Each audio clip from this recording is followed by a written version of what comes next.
This time on Graveyard Carz, Mark and the team check out a legendary Daytona. But will it be too far gone to save? Where's the rest of the car?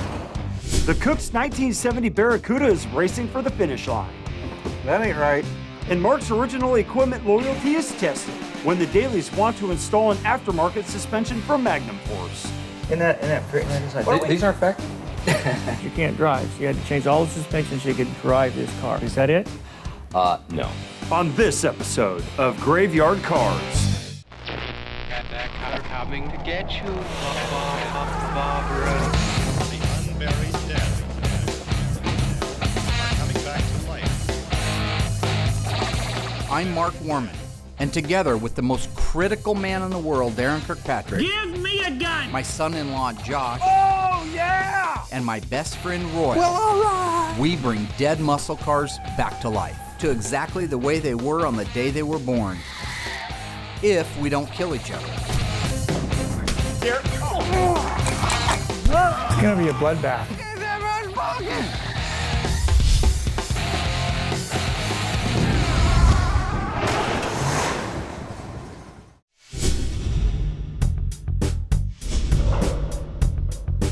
Now that we have the body and paint work completely finished on the Cook's Barracuda, we can start working on assembling, installing the power brake booster, the relay mechanism for the brakes, the disc brake proportioning valve. We've got the windshield washer reservoir, the windshield wiper, all of the things that go on the firewall, the clips, fasteners, and retainers. Just much easier right now to do before we install engine and transmission. We're moving along pretty good on the little Barracuda. I'm kind of jumping in between it and other things. Just finished putting the power brake booster, master cylinder, disc brake proportioning valve, and the front brake line set in. Royal's buttoning up a couple things underneath the dash. When I get back in here, I'll be able to put some other pieces on it, such as the wiper transmission, the windshield washer reservoir, the horns, some of the other things. After that, we're ready to set the car down around the drivetrain.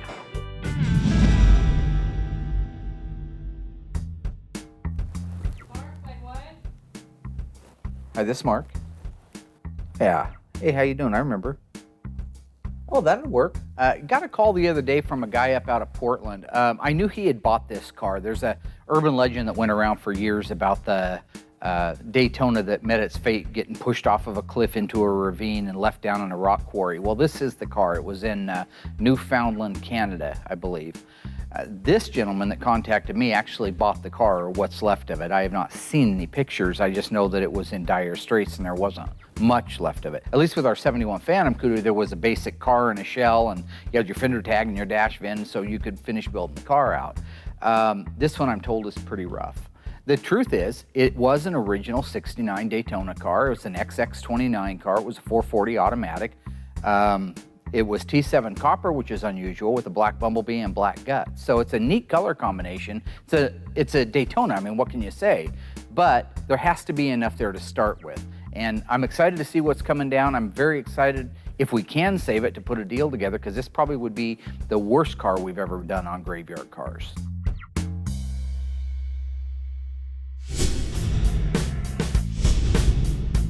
How's it going, John? Good, how about you? Thanks for coming down. Yeah, that's my wife, Jen. Jen, nice to meet you. So John showed up today with his wife, Jen, and the Daytona Charger. A year ago, after he got the car, he had contacted me. He actually stopped by the shop to say hi. He didn't have any photos of it at the time. I told him that if you got to a point, I mean, like I say, he described it as pretty bad. And so when the owner describes it as pretty bad, it probably is. I'm all excited because John's bringing in his Daytona Charger. It was actually pushed off a cliff way back when. You know, the car may or may not be restorable. I'll be the judge of that. I haven't seen anything. I know the way you described it to me, so I don't have huge aspirations. So I want you to know I'm on your side in this thing. That, right. You know, you've seen our Phantom Cuda. Yep. You know my mentality, unlike his, the naysayer. Mine is to save every one of these cars that can be saved. Mm-hmm. That's my goal, my objective. And the only restraints that I have, that I put upon myself, are just the moral ones, is, are we able to save enough of it to still call it that car? So with that, feel free to show me what you got. Sure. Okay. When John got here and met you and everything, I was all excited to see what was actually in the trailer. Royal, over here. Well, Darren, looks like your car. When John opened the back end of the trailer, I wondered where the rest of the car was. Where's the restorable portion of the car at? Okay, what are we looking at then? This is the remains of a '69 Daytona Charger. So, you know, seeing the back door drop down and knowing that, you know, there's just a lot of parts in there, that didn't really make me gasp. My job is to stay in composure and first and foremost assess if we're even talking about a Daytona Charger or what somebody hopes was a Daytona Charger. So I need to look for all the different things, and that's what I'm doing. Air baffles that were unique to the nose cone for the NASCAR 69. This held the original baffles in place. These were rivets. I would expect to see some remnants of it being an original Daytona, and that's good to see that, as well as these that held the lower splash shield in. Look for the rivets or remnants that the nose cone was on whatever components are left. Look for whatever components are left. Was there a real live Daytona stripe on it? What color was it? Look at the floor and see if the fender tag's saying it was an automatic and it's got a hole punched in it. Was it, you know, did somebody punch a hole in it, or did it start life as a 4-speed? Is there T5 copper, the paint code, underneath all the layers of people's dreams of what they thought would look good? The Charger spent a hard life in Newfoundland, Canada. It was abandoned in about '77 in a rock quarry with about a dozen other cars. In the early '80s, the town where they abandoned the cars decided that they needed to build a dam to help with flooding in the downtown area. Where they wanted to build the dam was where all these cars were abandoned in the quarry. So when the work crew showed up with the trucks and the bulldozers to build the dam, they took all the cars and just pushed them off of the ravine to get them out of the way. And I stumbled across an old posting about a Daytona Charger that was pushed off a ravine.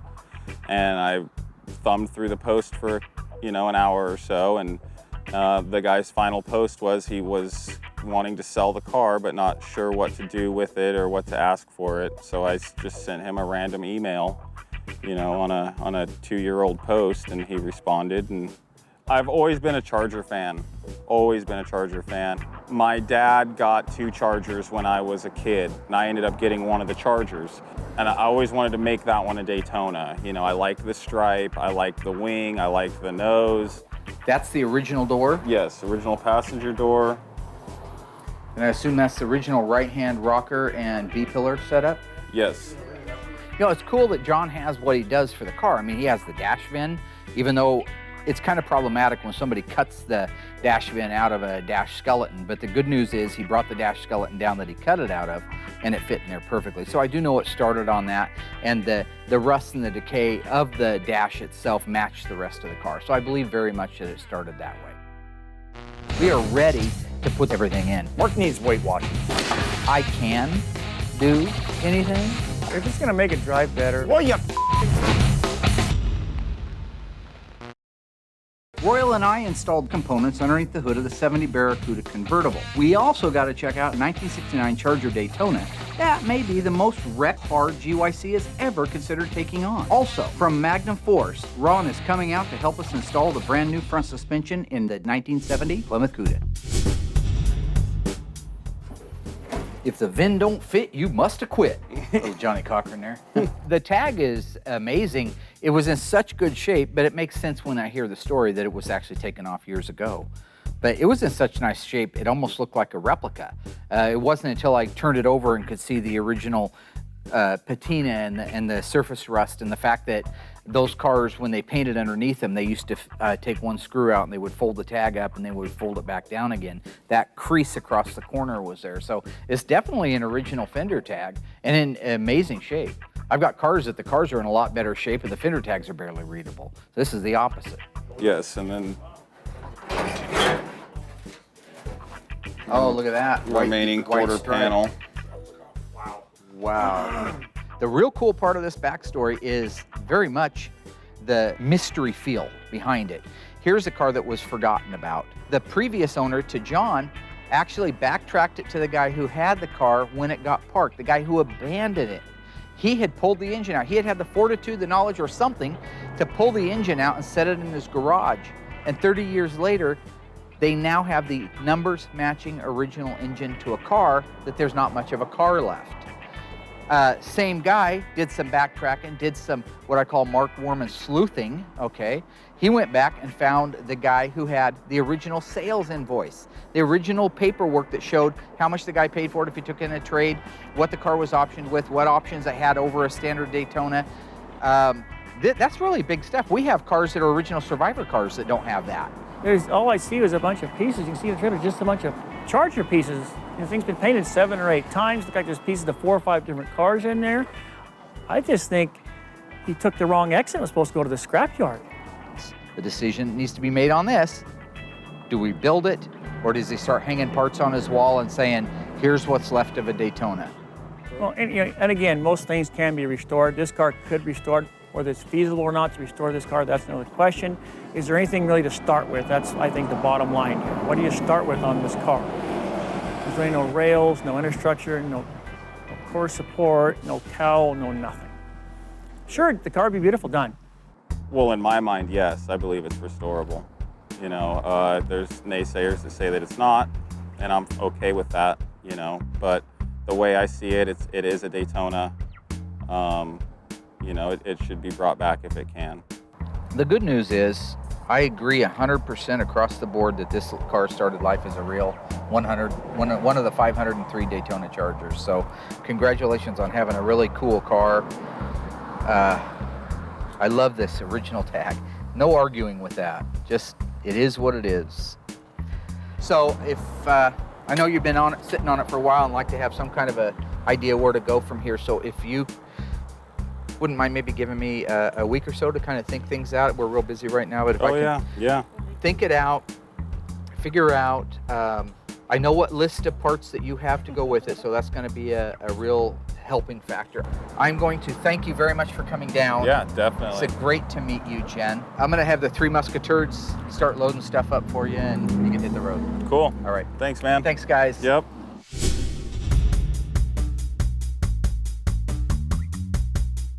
I'm Ron Jenkins. I'm from Magnum Force Racing, and I came down to visit with the guys this week and do an install of one of our modular suspensions on a 70 CUDA.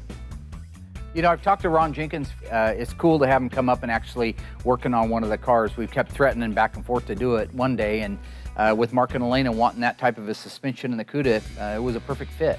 Mark and Elena, they want to be able to go on power tours. They want to be able to go across country. They want to be able to go out and do some autocrossing and hang in some corners. So this suspension is perfect for that. The unit that we're going with him is called the Transformer Modular Unit.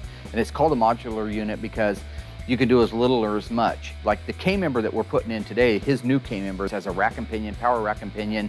The steering goes in front of the Kmember instead of back behind it like the original ones do. We're getting ready to put that suspension underneath the car, and I think we're gonna have a really fun day. Ron brought all this stuff up from his place in California. We're gonna install the Kmember. Not everything that's here is gonna go in the car. Thank goodness. The spindles, they'll lower the car a little bit, you had mentioned. 2 inches. They're a 2-inch drop in the spindles. So I'm looking at this stuff and I can see that the ball joint's set backwards. I can see that it's fully adjustable. The inherent characteristics of the suspension with its side scrub, camber change, and bump steer have all been addressed with this. I've put these cars together and I thought that an old worn out Camaro drove better than a brand new restored Mopar. I mean, that's sad. You can't drive, so you had to change all the suspensions so you could drive this car, keep it on the road, basically. Is that it? No. No, he's trying to make making it more better. So you say Walter Chrysler did it wrong? But yeah, now that the ball joints move back a little bit, that'll give us our positive caster that we need. Right. Yeah, he wanted this from the time he bought the car the first time. He wanted to do something like this. So If it's gonna make it drive better, it's going to drive nice. I've always liked mixing old school and new school stuff together. You gotta appreciate the old to appreciate now the new, you know, so to see how far it's all evolved. Okay, so with those in right now, we're ready to put the Kmember, right? Exactly. So it's just easier when it's out of the car like this. Oh yeah, we got her. Look at these two muscle men. I could have done it myself. What are those? These are the main Kmember bolts.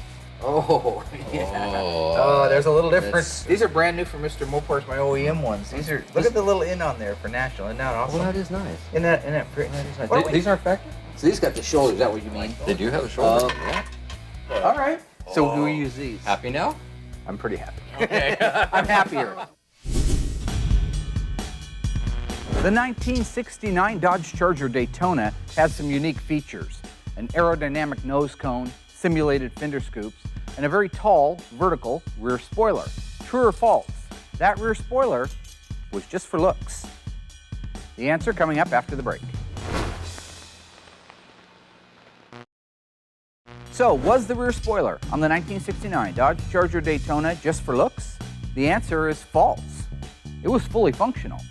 The upper wing, which ran side to side, had an Allen head bolt on each side which allowed you to adjust it. That particular shape of that upper wing was like an airplane wing turned upside down, so instead of lifting, it would push down. There were 2 brackets mounted inside the trunk that spanned the gap between the trunk floor and the quarter panel, so when at a high speed, if that spoiler was pushing down, you wouldn't cave your quarter panels in. That wing was fully functional.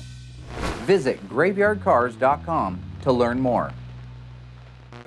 From Magnum Force, Ron is coming out to help us install the brand new front suspension in the Dailies 1970 on the Cuda. This is a great time for me to start looking at the pictures of the destroyed Charger Daytona, or at least what's left of it. Your little Nancy's okay there? You need me to give you a hand there? You all right? You know, I thought at GYC we did factory restorations. We brought the cars back from the dead, restored them exactly like the day they were made at the factory. But it seems as time goes on, we keep deviating from the OEM and going to the aftermarket.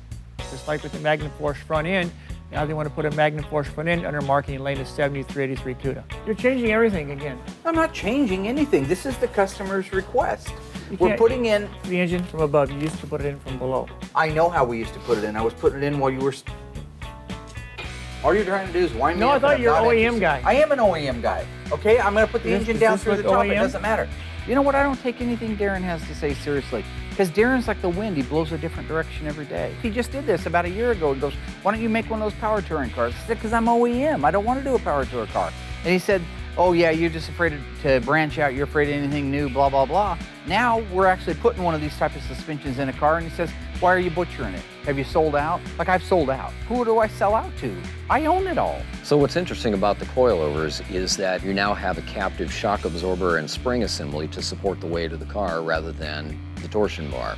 The way this system is designed with the coilover shocks, I think is the coilover shocks are always a better system for handling, stability. Torsion bars are just kind of sloppy and lazy, slow reacting. So this will make the car handle so much better. There you go. Beautiful. Wow. Look at that. So we got the Kmember installed and moved on to the coilovers and got them installed next. Pretty easy process there. And moved on to the spindles. And then shortly thereafter, we were on to the brakes. You know, it's all wrapped up. We've got the front and the rear suspension in. It's a cool setup. I mean, I could dig where if you were going to really cruise a car across the country, this could be a really neat addition. Again, not my OEM thing, but at the same time, there's other things that we stray from time to time. We make our paint better than OEM. We're willing to do that there. It's kind of fun to be able to do that here. The installation of the Magnum Force brand was pretty simple. But what I think now is the car actually sits too low. Nobody wanted to listen to me that this car is going to sit way too low to drive around the streets of Oregon. Well, it was great of Mark to invite me down to hang out with everybody here and do this install. And when we got done, we set the car down on the ground, and of course, that's the coup de grace, without a doubt. It's always fun to see what your handiwork looks like when it's down sitting on all fours. Always a good thing.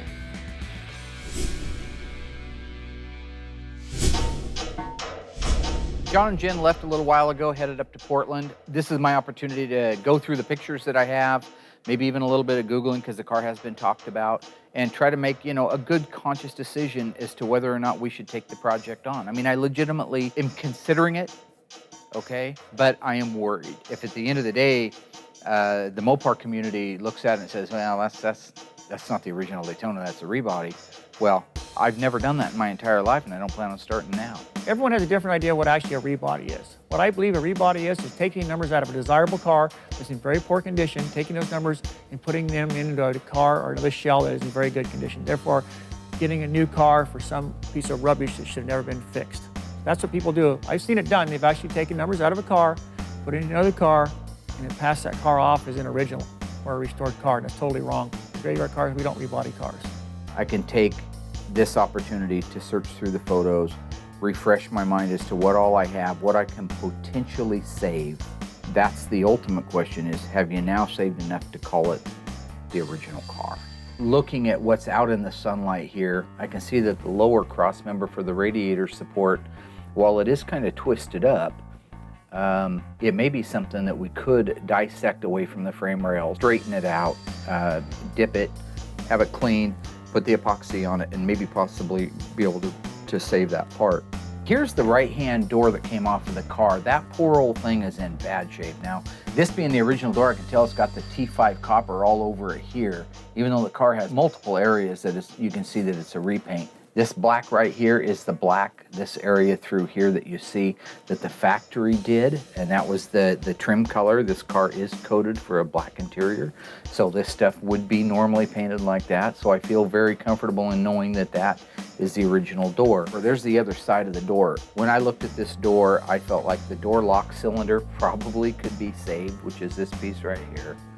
The door skin, the outer skin, is completely gone. It's rotted completely in half. Even if you could take this section right here and straighten it out, you could never weld to it. It'll just burn right through. There's no integrity left in that metal whatsoever. They are designed to withstand a certain amount of side impact. So if it's a potato chip, that's not gonna withstand much. I don't like the idea of putting something like that out on the road. Let's get over and take a look at the front inner structure. There's a section of the firewall that could be used. It could be grafted into another one. It did have some density to it where I feel after it was cleaned, we probably could use some of it. Then you gotta ask the question, if all you're gonna use is a 2" by 2", probably you're really not saving that much metal. It's reminding me an awful lot of the Phantom Cuda, but honestly, this is even considerably worse condition than the Phantom Cuda. There's no doubt about that. The Phantom Cuda was a much better project than this one when we started. The car had its basic integrity. I mean, it had rust in the floors, but the rest of the panels were solid. The inner structure, the rockers, the roof inner structure, the Dutchman panel, even though it was bent up, was solid. So it was a much more possible to see the end result when you're just sitting there looking at it than just a pile of rubble. Again, one of the things that makes me wonder about this thing is we got that poor thing hanging out there in the rafters and has been for 2 years. So where I'm at right now is I have my refreshed looks at each and every one of the components and how much of it I can save. I need to do the math on that. I need to talk with the owner of the car about it. And then I want to talk to everybody that knows anything about Daytonas.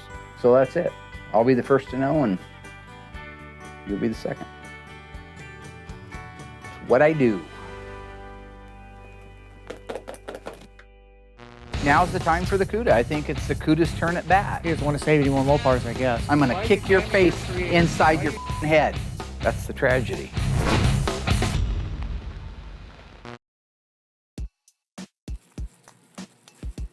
Hey, where were all these at?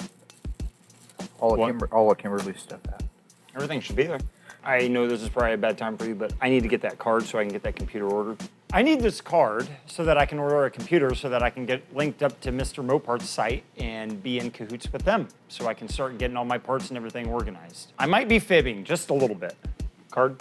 I've got some video gaming that I'm gonna be doing, and you know, the less that Mark knows about it, the better. You having a good time? Dude, this is awesome. Come on, man. Oh, peekaboo. God dang it, man. Card? Hang on. Card? Hang on. This My mom's a lot more important than you are. Oh my God, you always yell I never talked to her. I'm ordering a computer. The one we talked about, so you Yes. can order parts from Moparts and get it Absolutely. online, and you're... Okay. Absolutely. Giving Josh my card to be able to buy the equipment that he believes is necessary for him to be able to do his job and for us to grow as a company, it's a big step for both of us. It's a big step in him having the confidence to do the right thing and me having the confidence in him to do the right thing. Don't get me wrong, I'm still gonna be doing my job, but in the meantime, there's a lot of cool games out, and I can't wait to start playing. Mel and Head and I got an opportunity to work under the hood of the 1970 Plymouth Barracuda convertible. We also installed the front suspension under the Daly's 1970 Plymouth Cuda, as well as checked out the legendary 1969 Charger Daytona from Newfoundland, Canada. While Long Turd had apparently vanished into thin air, Larry was installing the convertible top. That gave us a chance to button up a few things on the car ourselves.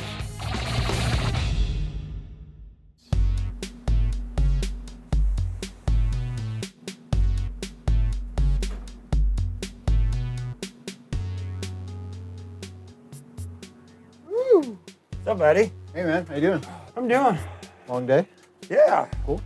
So Dan and I have been friends ever since we both started working here. So I just got done talking to Mark, and I got the approval to order a laptop. So what are you gonna be doing with it? Mark would really like for me to use it for ordering parts, but honestly, I'm gonna be using it for gaming.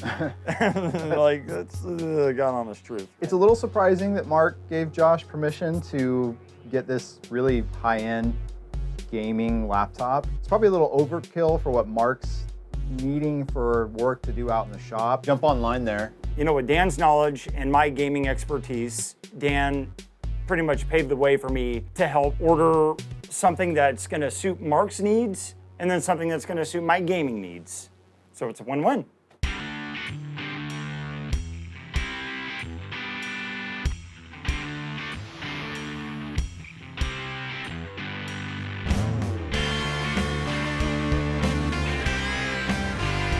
Basically, we've got everything done now that we can do inside the assembly room, so we're moving it out to the shop where we have a nice open area. Larry's getting ready to install the new Legendary top on it, or the V3X, if you will. After that, we can start putting the rest of the car together.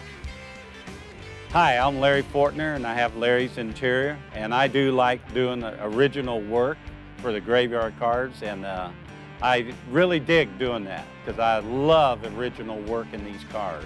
While Larry is installing the convertible top on the Barracuda, we're going to do some small things. We still have side markers to put in, underbody fuel lines, the fuel line clips, clamps, the small pieces that need to be buttoned up before we can actually get the car running and driving. Where's Josh? I'd love to know where Josh is. Hey, where's Waldo? Josh disappears on a daily basis for 10 to 15 minutes at a time. And you want a laptop, right? Yes. Yep. I mean, did he say, like, did he give you a price limit? No. Okay. Why don't you click on that bad boy right there? This guy right here? Yeah.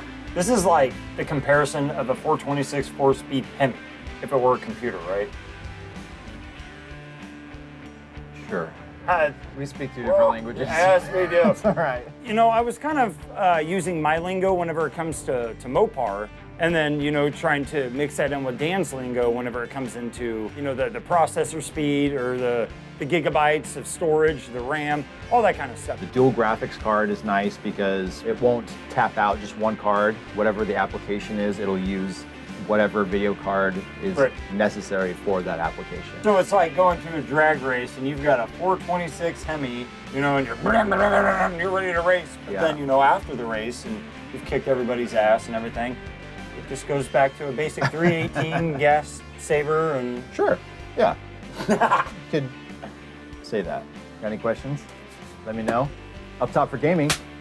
Nerd power. Nerd power! On a convertible top, but you got to put your pads on first, and you got to staple it before you do that to set it all up before you can even put the top or the hard glass on. I have no idea where Josh disappeared to, okay? Or the amazing David Crapperfield, I like to call him, or Pudini. But wherever he went, he's back now. He's working with Derek. They're installing the fuel tank sending unit, the pad, the clamps, and the brackets for the 1970 Plymouth Barracuda convertible. I literally just talked to Mark.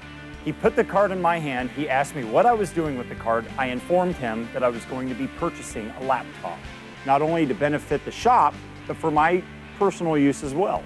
I know where Josh was. I was just saying that in general, he pulls that disappearing act crap. So don't try to... responsibility. And of course, the legendary, inimitable Chrysler Pentastar, installed by yours truly. A convertible top, you got to set the pads on it, you got to center it, you got to put the top, your window in first, and then put your top on next, and there's quite a process to that, and it takes quite a while. Larry did a phenomenal job on the top, always does. This is the first convertible top he's done for us, so I was kind of anxious to see. Even though I'm based in Oregon here, I've done 11 convertible tops this summer. They're a lot of work, but I enjoy doing them. And it came out beautiful. It's tight, it fits like it's supposed to, everything's right. Legendary makes a great product, so it makes him look good installing it. I like Legendary's work. I like the way they fit, I like the way they look when they're done. They look perfect. Now that that's done, we can go on with putting the rest of the car together.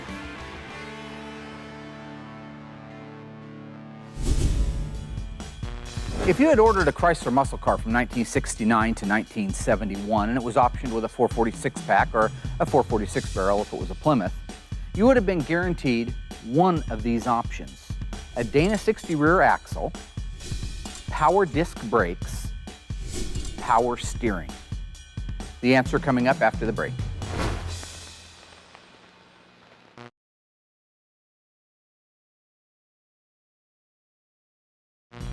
So what option would you have received when you ordered your brand new 1969 to 1971 Chrysler muscle car with a 4-speed and a 446 pack or 446 barrel?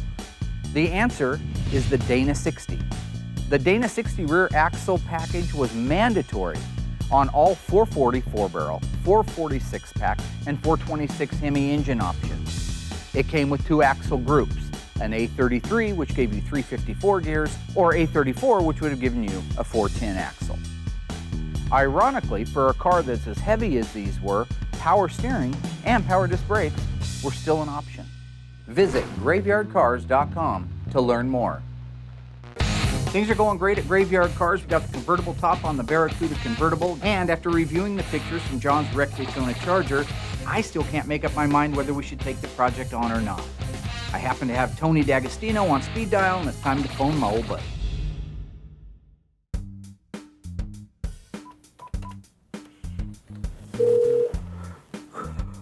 Hello, Tony Smoke Front Parts. Tiny T? Yes, sir. What are you doing, buddy? Living the dream here. Living La Vida Loca. You are the dream. I've always told you that.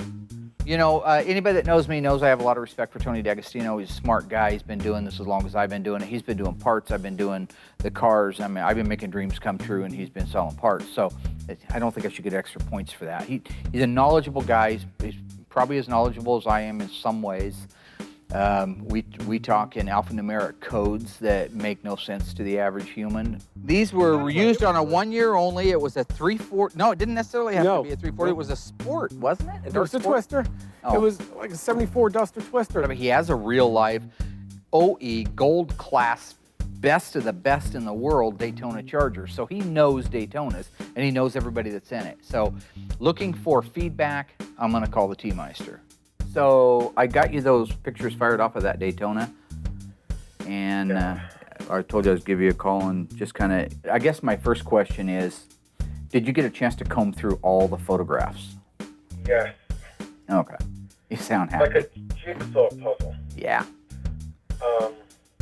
And you know, I've seen other projects that haven't been nearly this bad. And first thing I say to somebody, what's going to be left of the original car? Right. What do you really have that's going to be remaining? And honestly, all the documentation stuff, it's nice to have for a car, but I don't even know if I would really classify this as a car. I mean, I already knew when I called Tony what his answer was going to be. He's pretty conservative for the most part. Our egos, like I said before, tell you, you can do anything. And, I can do anything, but in this particular case, it's not necessarily the right thing. And so that's the tragedy. You know, talking about doing cars, this makes your Phantom Cuda look like a showroom driver. And you got that hanging in the rafters. You know, yeah. I'd love to see you do it, and I bet there's a ton of other people that'd love to see you do that car. It's in the background in a lot of your episodes. Yeah. I mean, there's a lot to that car. That at least has the roof and the firewall and the inner structures and the quarters. I mean, it's the result of some rot and some damage, so. The enthusiast in you makes you want it. Yeah, we could save another Daytona, but this, I think, unfortunately, this falls into the case of not being savable. All right. Well, I appreciate it. I'm going to let you get back at it. I knew that's probably where you were at on it, but I'll let you know how the guy takes the bad news. Okay, man. Keep him in line. All right, bro. See ya. See you. Bye. I guess in some way I had a sense of false hope that maybe he had some kind of an input on it or had seen it done before where it was maybe less ugly and a little more accepted, but it's not. It is what it is. It is what I've always said it is. So Tony brought up the other part about the Phantom car, and we have had that car here. That's really what, that was the genesis of Graveyard Cars. That was the beginning. That's what spurred it on and got me motivated to show the world that, the car could be restored. And I feel bad for the guy because he's a really nice guy. But I'm going to have to let him down and let him know that it's not something I care to take on. But maybe I'll get on the horn with Mike and see if we can't fire up the thoughts in the process of how we could put the Phantom car together finally. So it's always a silver lining. That's what you got to look at. wrapping up the 1971 CUDA 446 barrel car. He doesn't want to save any more Mopars, I guess. Well, you brain dead son of I'm gonna kick your face. I feel really good about the decision on not taking the Daytona Charger on. Tony knows what he's talking about. I concur completely. Now that that's out of the way, we can get the Barracuda back on the restoration track. We need to put the motor, transmission, front and rear suspension in the car. I also need to get hold of Mike over at AMD and call in that favor he offered. Last year, Mike came out from AMD, Auto Metal Direct, wanted to see how we were doing, make sure that the panels that we're buying from him are right and that we had any complaints or if we had any input, which we do, because, I mean, you know, everything can be dialed in. During the visit, I took him out and I showed him our Phantom CUDA, our beautiful 71 446 barrel 4-speed, one of 108 Phantom CUDAs. Got to talking about it, and he had made the offer if I ever needed any help or whatever parts we needed, just let him know. So, you know, I think now's the time for the CUDA. I think it's the CUDA's turn at bat. So I need to call Mike at AMD and say, are you willing to put your money where your mouth is? Let's bring this thing back to life. Your help would be invaluable. I'd rather do it sooner than later. And the owner would probably like to have it back before he passes away. So today we're putting the Kmember engine, front suspension, and rear end in Kimberly Cook's 1970 Barracuda. We spent the last few days getting all the things plumbed out under the hood that are easy to get to while the engine and transmission aren't in there. There's still a couple more pieces, but they haven't shown up yet. So we are ready to put the engine and transmission, drivetrain, rear end, everything in. So we moved the car out to the bin pack. We're doing some last minute detailing on those items and getting ready to install them. We got to go that way, I can see right now. Which way? Hang on the back. It may be pretty close. Nope, about 6 inches out of way. That was a foot. And then all you're doing is making it crooked when you do that. So the front, Where I'm you hold sitting, that. Man, it looks like, that looks, Okay. ooh, yeah, that's good. Okay, head on down with it, D. How are we looking, ladies? Okay, come on down, Darren.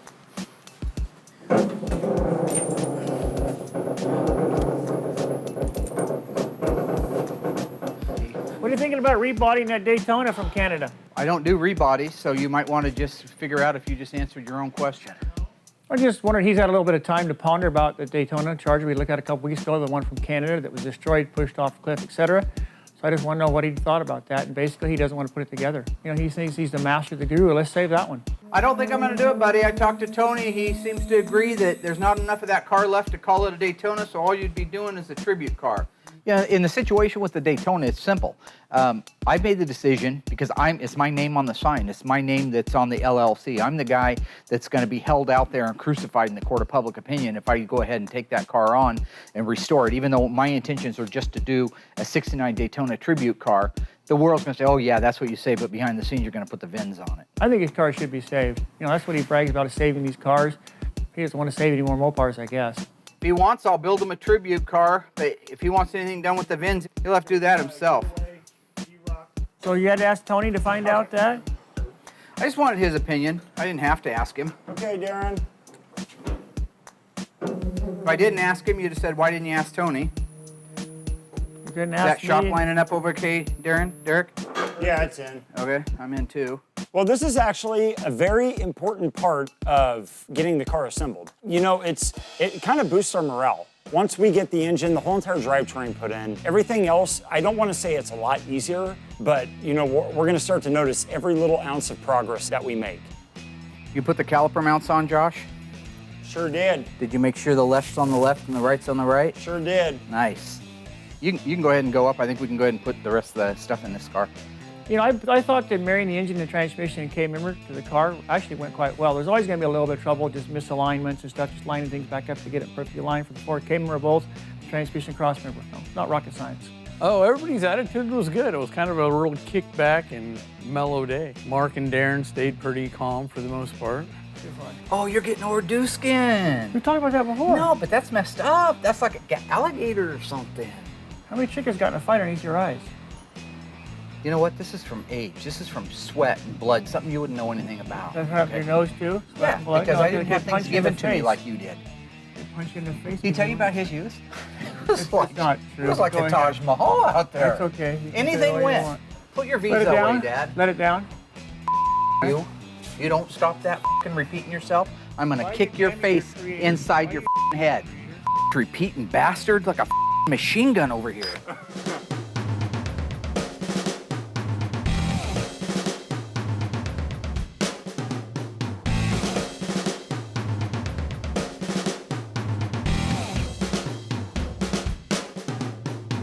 Well, putting the rear end in the car is pretty basic, especially if you got these stands. You can pre-assemble everything, slide it into place, bolt it in the car, then tighten up all your U-bolts, and everything's pretty straightforward that way. Whenever all of us work together as a team, everything goes so smooth. You know, and joking around here and there, it's what we do. You know, playing grab ass with Darren, it's what I do.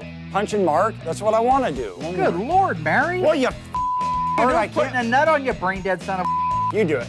You do it. Just let it down. Do it with your There's really, enough on there. really nice watch on.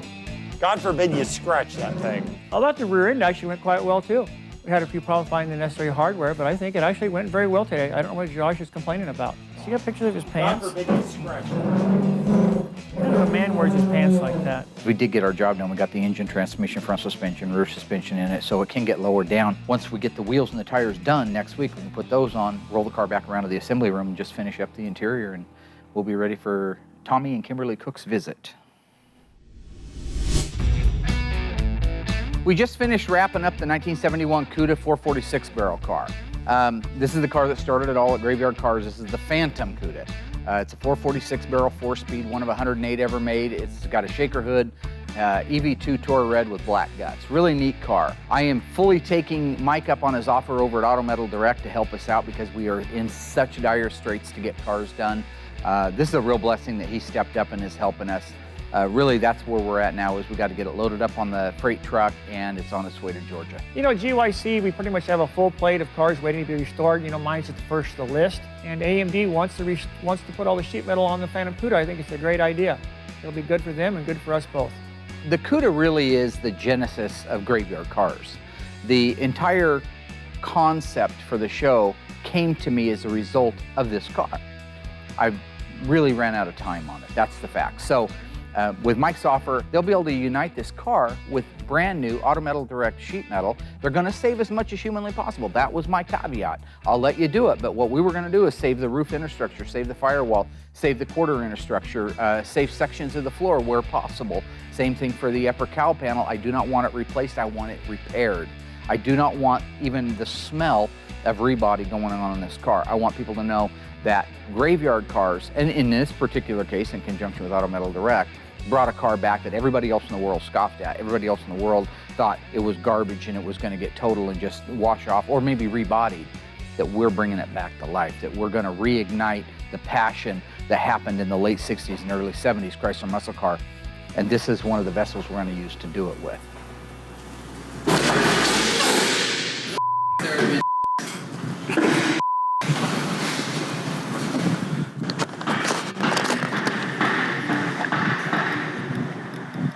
Next time on Graveyard Cars, Mark gets detailed.